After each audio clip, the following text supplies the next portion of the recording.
Hello everyone, my name is Lukaš Lachman and I'm going to introduce the quantum non-Gaussian coherences, and I will show you how we can certify them in an experiment. So in our work, we aim at certification of targeted states in the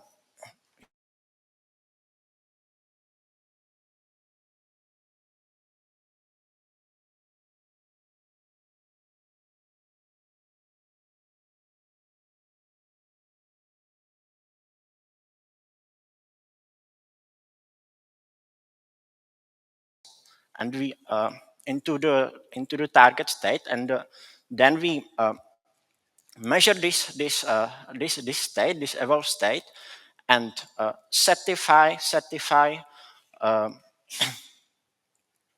this state based on output of this measurement. And how we do it? We compare the outcome of this measurement with any situation that we would achieve if we if only the Gaussian dynamics happens in this black box. It means that if this detect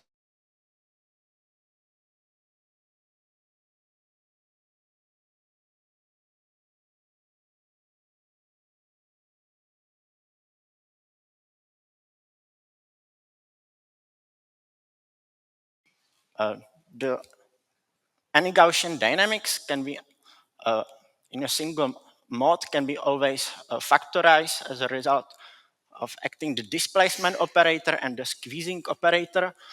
These are two basic unitary operation in quantum optics with a very simple interpretation. In phase space, the displacement operator shifts a state in the phase space, and the squeezing operator squeezed the state in some particle direction. And using these two fundamental uh, unitary operation, we can benchmark the states. Um,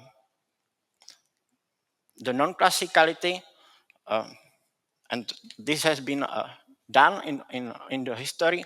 The non-classicality refers to situation when we cannot express a state as a result of acting the displacement operator on the vacuum. This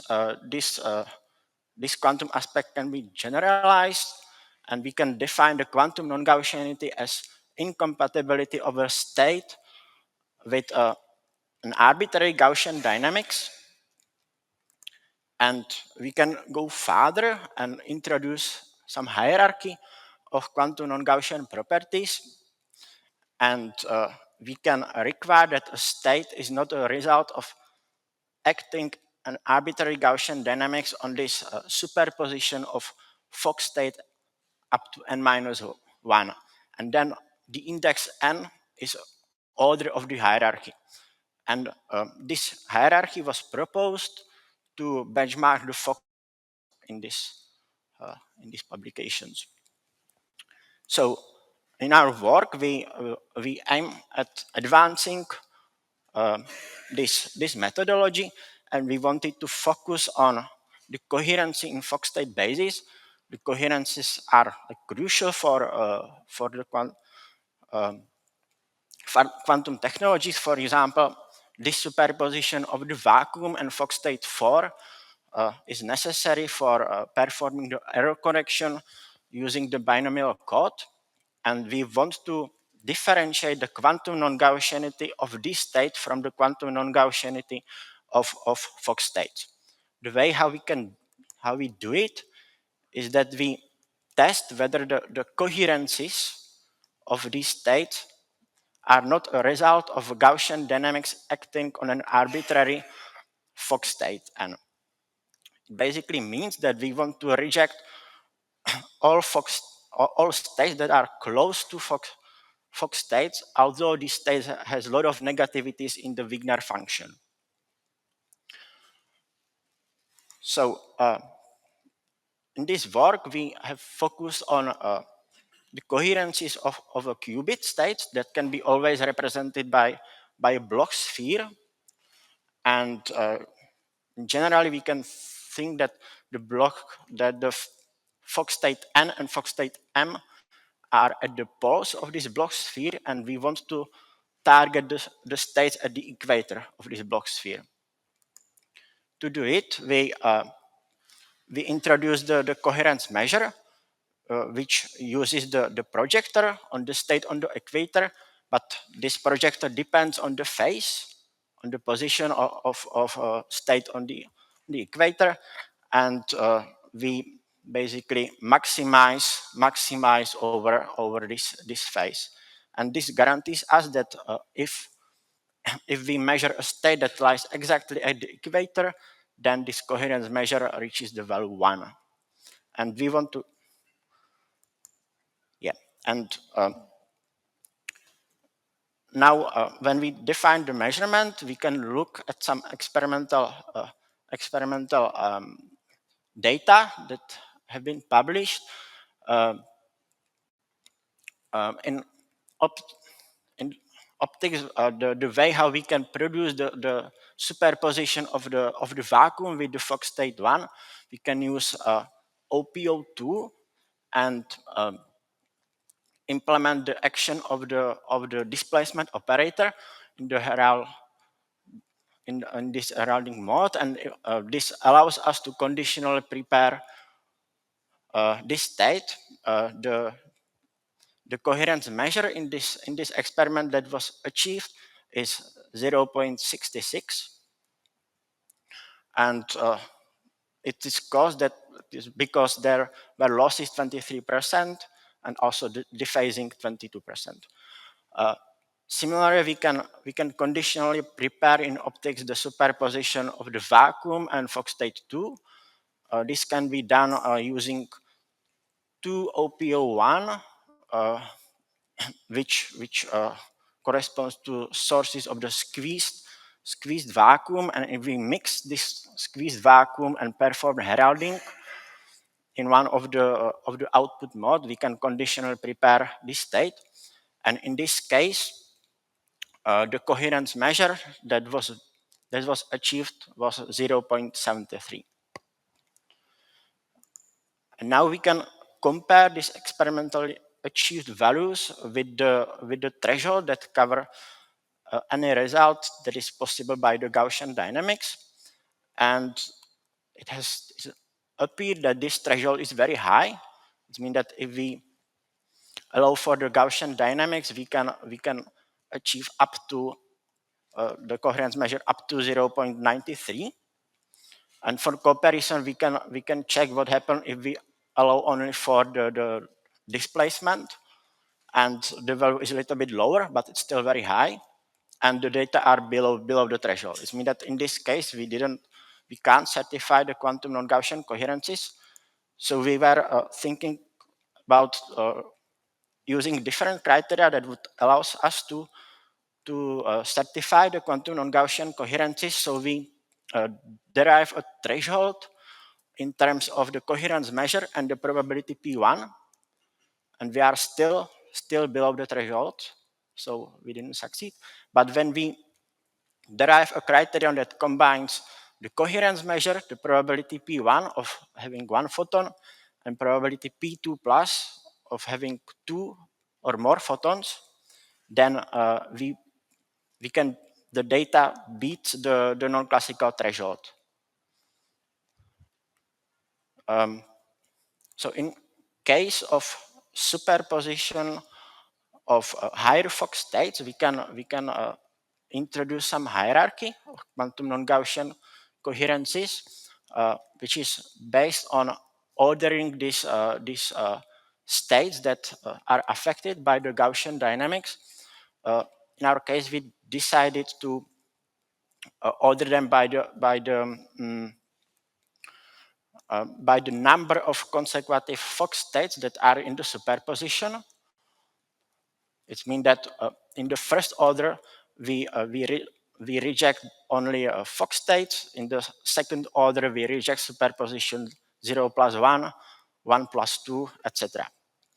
And again, we can derive a threshold that covers all these states. And inspect what happens if we compare this threshold with the data. So it turned out that in case of the superposition 0 plus 2, the data beats the threshold, but we fail in the second order. So then it means that in this case we observe only the quantum non-Gaussian coherences of the first order, but not of the second order in the hierarchy. So we little bit modified again the criterion and the way how we look at the coherences, and instead of focusing on the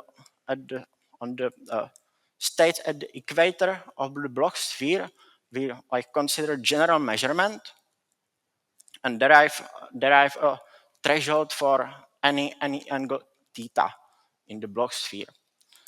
And it has turned out that in this case we can beat the threshold if we target the states that are a little bit closer to the Fock state 2.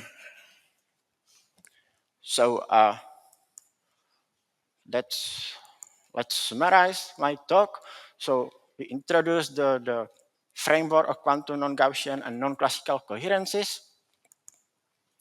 We derive a family of criteria that allows us to certify the non-classical coherences of the superposition 0 plus 1. And we introduce hierarchy of quantum non-Gaussian coherences and certify experimentally them on the realistic state 0 plus 2. So these are the people that were involved in this project, and I thank them. And also I thank you for your attention.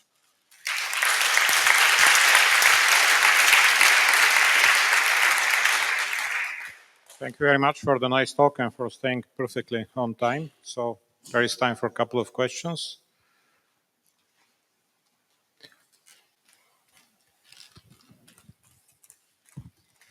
So thank you for your talk. On in page 9 or something like that, you mentioned the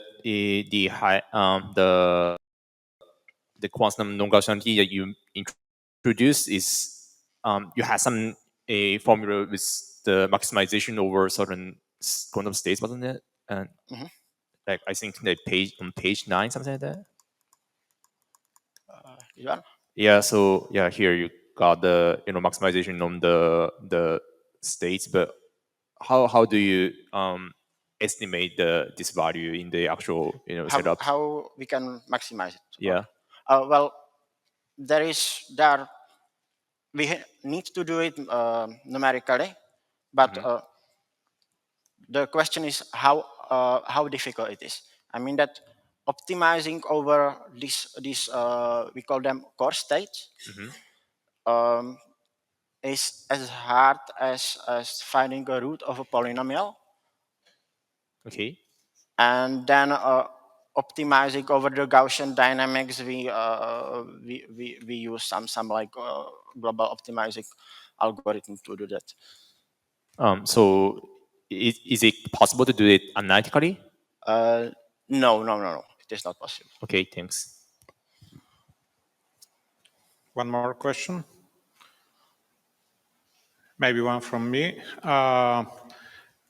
In the first part of the talk, when you showed the coherence, there was clearly better result for the 0 plus 2 superposition than from the 0 plus 1, which I would expect otherwise, 0.73 versus 0.66 or so. What is the reason for that? The reason for that is basically dephasing, because when we want to prepare this state, we have to implement the action of the displacement operator, which is typically done by mixing with the laser light, and there is dephasing, which causes this difference. Thank you very much. So I don't see any more questions. Let's thank the speaker once again.